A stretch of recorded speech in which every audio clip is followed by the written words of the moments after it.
चलिए सीधे चलते हैं मार्च 2026 में। मिडिल ईस्ट में तनाव उबल रहा है और जो बात कुछ समय पहले तक सोची भी नहीं जा सकती थी वो अब एक हकीकत बन चुकी है। अमेरिका, इजरायल और ईरान के बीच एक बड़ा युद्ध छिड़ गया है और इसका असर पूरी दुनिया पर पड़ना शुरू हो चुका है। तो सवाल ये है कि दुनिया इतनी तेजी से इस मोड़ पर पहुंची कैसे। ये टाइमलाइन दिखाती है कि कैसे एक छोटी सी चिंगारी ने आग का रूप ले लिया। देखिए, दिसंबर 2025 में ईरान के अंदर ही सरकार के खिलाफ बड़े पैमाने पर प्रोटेस्ट शुरू हो गए। जनवरी आते आते सरकार ने इन पर हिंसक कार्रवाई की और इसी को देखते हुए अमेरिका ने उस इलाके में अपनी फौजें बढ़ानी शुरू कर दी।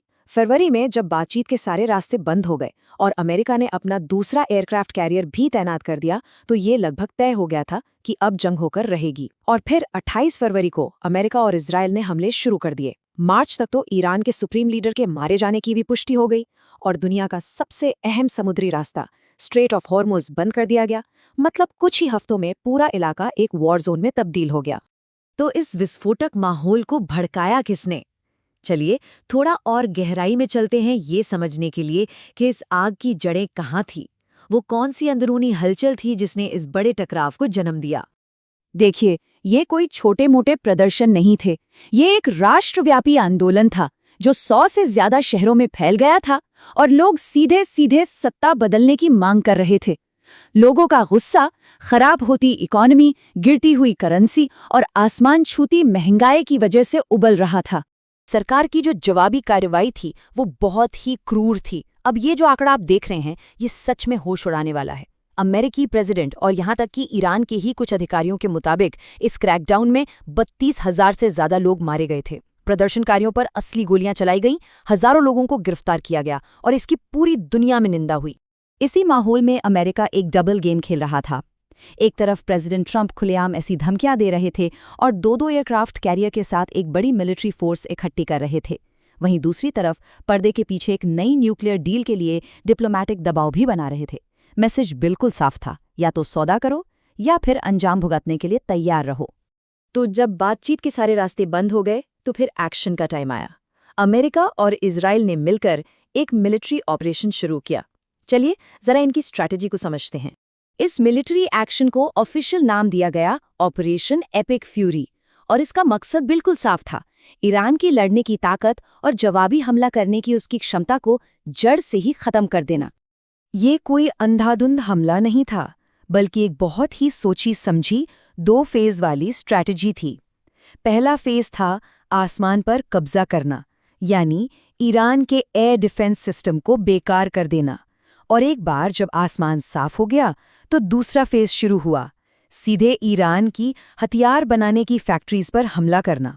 जैसा कि आप यहाँ देख सकते हैं, ये एक जबरदस्त कोऑर्डिनेटेड कोशिश थी जिसमें दोनों देशों की सेनाओं के रोल बिल्कुल साफ बटे हुए थे। अमेरिकी सेना ने दुनिया के सबसे जरूरी समुद्री रास्ते को सिक्योर करने पर फोकस किया, जबकि इजरायली सेना ने आगे के हमलों के लिए रास्ता तैयार किया। अब सवाल ये है कि ये स्ट्रैटेजी काम आई भी या नहीं। तो अमेरिकी सेंट्रल कमांड के इन आंकड़ों को देखिए। ऑपरेशन के पहले ही फेज ने ईरान की जवाबी हमला करने की ताकत को लगभग खत्म कर दिया। बैलिस्टिक मिसाइल हमलों में 90% की कमी और ड्रोन हमलों में 83% की भारी गिरावट। लेकिन ईरान को जमीन पर पंगु बनाने के इस अभियान का असर हजारों मील दूर महसूस किया जा रहा था। इस लड़ाई का असर लगभग तुरंत ही पूरी दुनिया में महसूस होने लगा और इसका सेंटर था एक बहुत ही अहम समुद्री रास्ता जिसे दुनिया का चोक पॉइंट भी कहा जाता है। हम बात कर रहे हैं स्ट्रेट ऑफ हॉर्मुज की। ये सिर्फ पानी का एक संकरा रास्ता नहीं है, ये समझिए कि ग्लोबल इकोनॉमी की सांस लेने वाली नली है। इसकी अहमियत बहुत बहुत ज्यादा है। इसकी अहमियत को ऐसे समझिए कि दुनिया में बिकने वाला हर 5वां बैरल तेल हर रोज इसी एक संकरे रास्ते से गुजरता है। जब ये रास्ता बंद होता है तो पूरी दुनिया की एनर्जी सप्लाई पर खतरा मंडराने लगता है। और जैसे ही इस रास्ते में रुकावट आई, असर फौरन दिखा। ईरान के हमलों के खतरे को देखते हुए जैसे ही कतर ने अपना LNG प्रोडक्शन रोका, यूरोप में गैस की कीमतें रातों रात 50% बढ़ गईं। ये इस बात का सबूत था कि ये सिर्फ मिडल ईस्ट की समस्या नहीं थी। और भारत जैसे देशों के लिए तो मामला और भी ज्यादा गंभीर था। इस चार्ट को देखिए।